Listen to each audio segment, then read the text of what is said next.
most technicians will never see this coming, will never come over here to tell you that the problem is actually coming from here, because they lacks the right knowledge, the expertise to be able to explain to you that you are harming your compressor from these settings here. You are literally killing your compressor, suffocating your compressor from the settings here. And I've seen that a lot.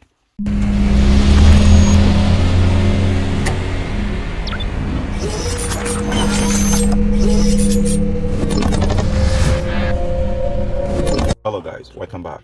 This is Dr. Cool AutoFix. In this today episode, I'm going to be teaching you guys some of the common mistakes which most of you guys are making that is actually hurting your compressor.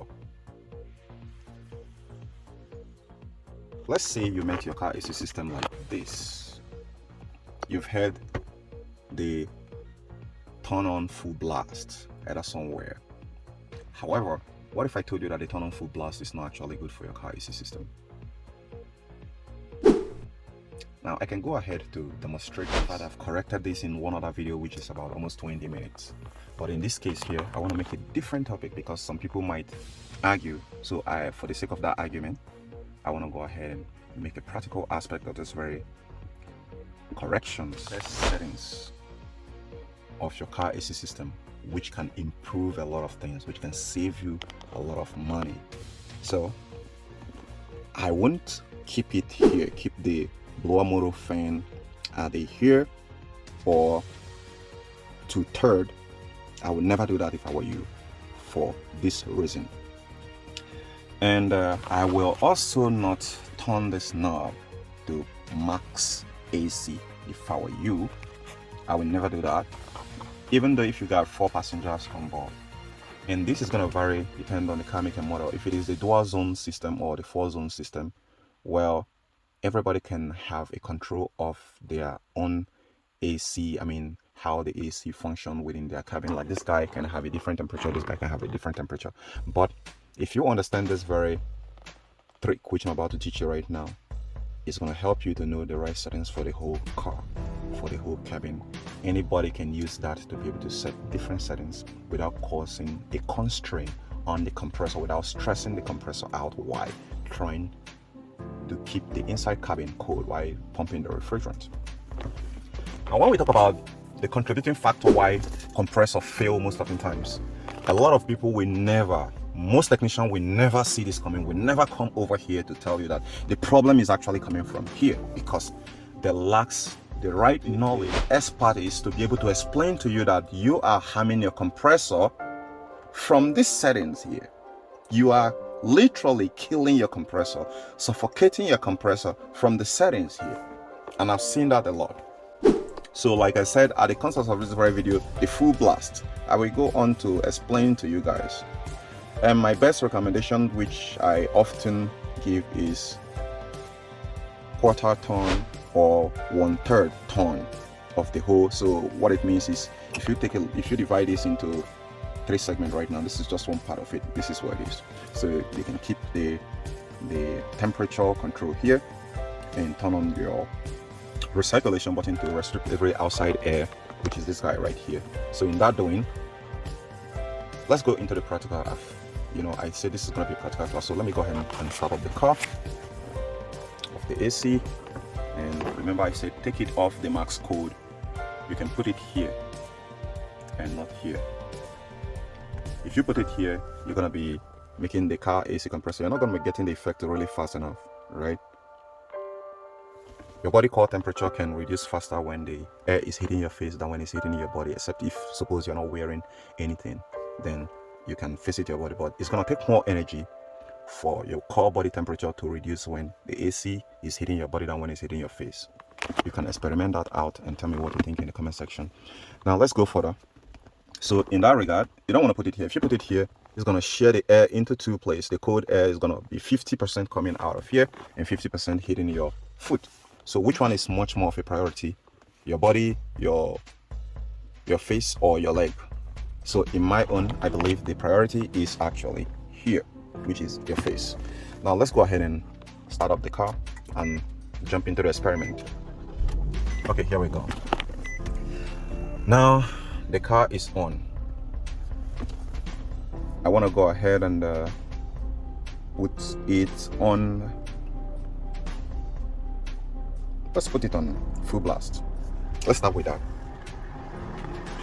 And you can hear the fan sound.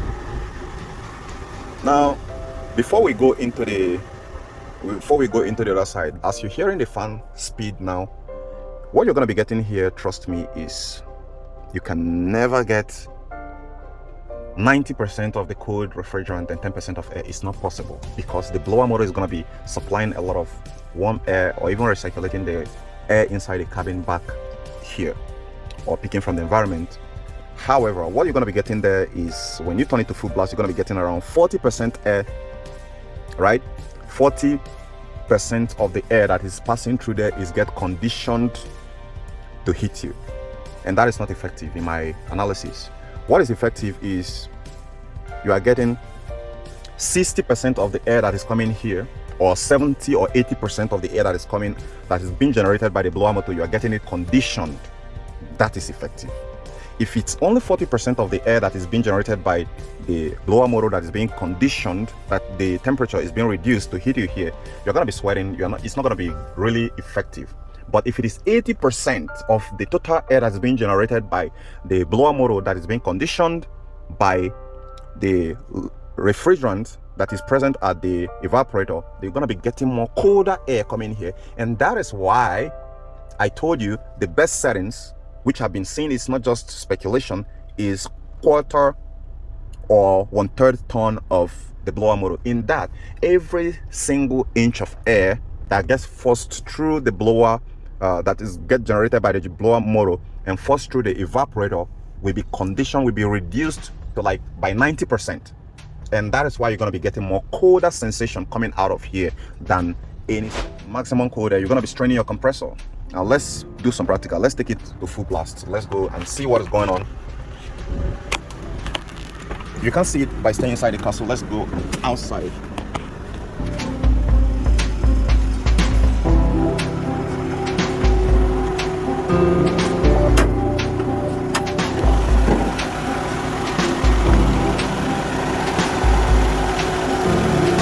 Okay, here is our point of focus. We want to be watching that very compressor turn off, and not only the compressor, the radiator fan. So we're gonna give it like 2 minutes. So by 10:46, we'll be out of here and go inside the car.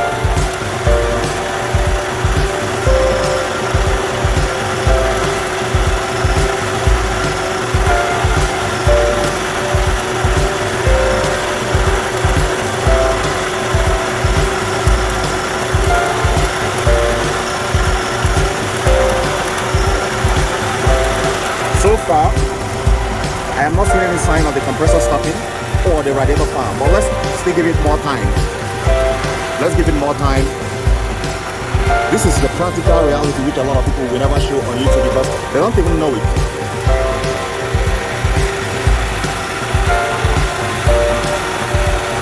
So we have about 1 minute to go, 10:46. The fan is still steady. To some cars, you might notice a difference. This is the one for the radiator, and this is the one for the AC. However, if the engine really heat up fast, the two of them should be running. So this is the one for the AC. But the two of them serve the same purpose as far as you on the AC, put down the AC on. So far, we have less than 20 seconds. The compressor is not stopping. The radiator fan is not stopping. By 10:46, then we go and give it a different configuration. Now it's 10:46. It didn't stop. The fan didn't stop. The compressor didn't stop. So, what does that mean? I want to go back here and reduce the fan speed. Now there is facts you guys have to understand here. I am not saying that some car make and model, you're not going to be getting the maximum cold air coming out of the vents. you will get it. That is only if the car AC system is functioning up to 99% up to manufacturer specification. There's a lot of conditions that your car AC have to meet with to be able to work up to that. But if it is not, if you have your thermometer, stick it in there and put it to the highest blower motor fan, take the record, allow it to work for like a minute, then reduce it to quarter ton or 1/3 ton of the blower motor fan speed, then stick in your thermometer right there and record the temperature. You're going to notice a huge difference. Now we have made the first experiment right there. The compressor did not turn off. What does that really mean? It means when you're using it on that very high speed there, you are straining the compressor. You're going to keep the compressor running mad all the time. And you're also straining the radiator fan. Now let's go ahead and put it on my settings, my recommended settings, which I said is 1/4 ton or 1/3 ton, which is here. Now let's get back to the hood, underneath the hood, and take a look at what is going on there.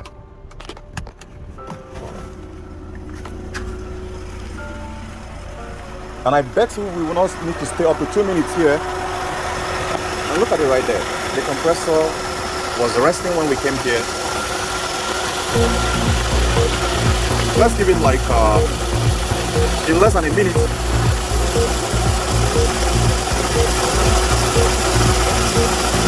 The compressor has just stopped working in less than 15 seconds.